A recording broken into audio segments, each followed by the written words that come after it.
We're here, we have our notes, and we're coming to you today from a random park bench with 5 video content pet peeves. And if you avoid these, then your video content will get better. You ready for this? Y'all ready for this? And let me just preface this by saying that these are my 5 top subjective pet peeves. These are specific to me.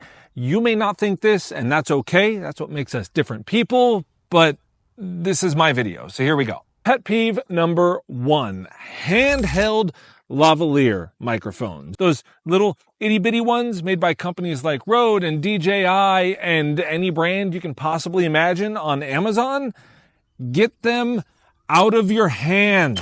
We've all seen these videos on social media with somebody holding these with their 2 little fingers right next to their mouth so the audio quality sounds like they're eating their darn microphone. This is not how they're meant to be used. This is actually called a lavalier microphone. And lavalier or pin microphones are meant to be pinned to a shirt in the chest area somewhere. Now, if this comes in contact with my clothes, you might get some rustling, but once pinned, all of that goes away. And this, you can hear, is much improved sound quality over something like this. Please, do yourself and all of your viewers a favor. Know your gear a little bit and use it like it was engineered to be used for best results, because that's going to help everybody, yourself included, because people are going to want to stick around and watch your videos longer. I mean, seriously, just use the thing the way it was made to be used. Pet peeve number 2, BS content. Boring and self-serving. Now, if you're making content for entertainment, for views, for subscribers, for likes, on-platform ad revenue, this may not apply as much to you. This is more directed at the people who are making video for business. You're not looking for tons of views. You're just looking for high-quality views from the right people. So it drives business to you, your company, your website, to monetize it in that way, off of the platform that you're posting videos on. And I see way too much boring and self-serving content. Remember, this video isn't being viewed by you, so the video shouldn't be all about you. Hey, this is Jackson coming to you from line. Hey, this is Jackson coming to you from ABC B2B. There's no second B. Hey, this is Jackson coming to you from ABC B2B, and what our company does is we specialize in rescuing people just like you through our exclusive suite of products, services, and solutions that are geared towards providing you the excellence that you've been missing in your life. It's good, right?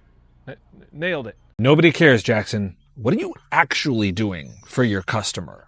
Focus on their problems and how you solve them instead of just focusing on your product and what you think is so great about it. If the end goal of any piece of video is the viewer that you're connecting with, then the beginning of that video, all the way from pre-planning to shooting, editing, and everything in between, also needs to be about the viewer. Number 3 is an editing pet peeve, and this comes with your short form videos. The bold font. I get it. It looks great on Hormozy's videos, but you're not Hormozy. And unless you want to be a follower who uses the same dang caption font as everybody else on the planet, pick something else. Better yet, pick something that's brand consistent. If you have a corporate brand that you're standing behind, use brand consistent fonts. If you don't have a brand, and it's just your personal brand, pick a font. Think about it. Do you like serif fonts, sans serif fonts, bold things, stuff with more caps? I like to use Bebas New in a lot of stuff that I produce for a couple different reasons. The reason I like this font so much is because it's bold, it's punchy, it's sans serif, which is just my personal preference.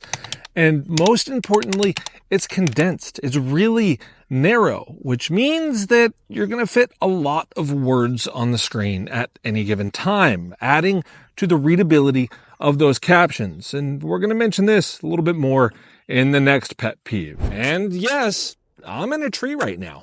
Number 4 is another short form video pet peeve, and it's strobing captions. You'll know what I mean.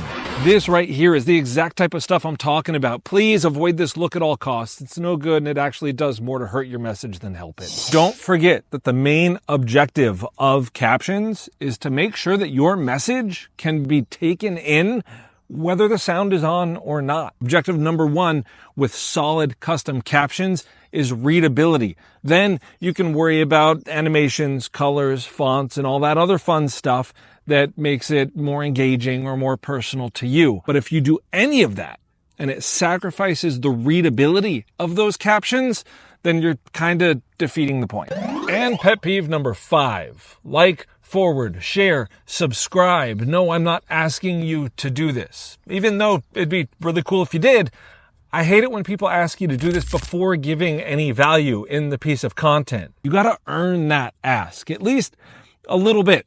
So if anybody's out there and you're leading with the reminder to like, subscribe, share, and all of those fun things, I don't know about you, but I'm just going to instantly tune out because you're thinking more about you than you're thinking about me as your viewer. And, you know, when it comes down to it, what is it? See pet peeve number 4, right? Think about your viewer first. It's completely okay to remind and ask them to like, forward, share, subscribe, and all of those good things that you want to happen, but not until after you give some value, at least some. A lot of times you want to give the bulk of that value and then ask them to do those things before they go away. While those are not my only 5 video related pet peeves, those are the top 5 that came to mind right now. What are your video content pet peeves that you see all the time? Leave them down below. I'm looking forward to the conversation.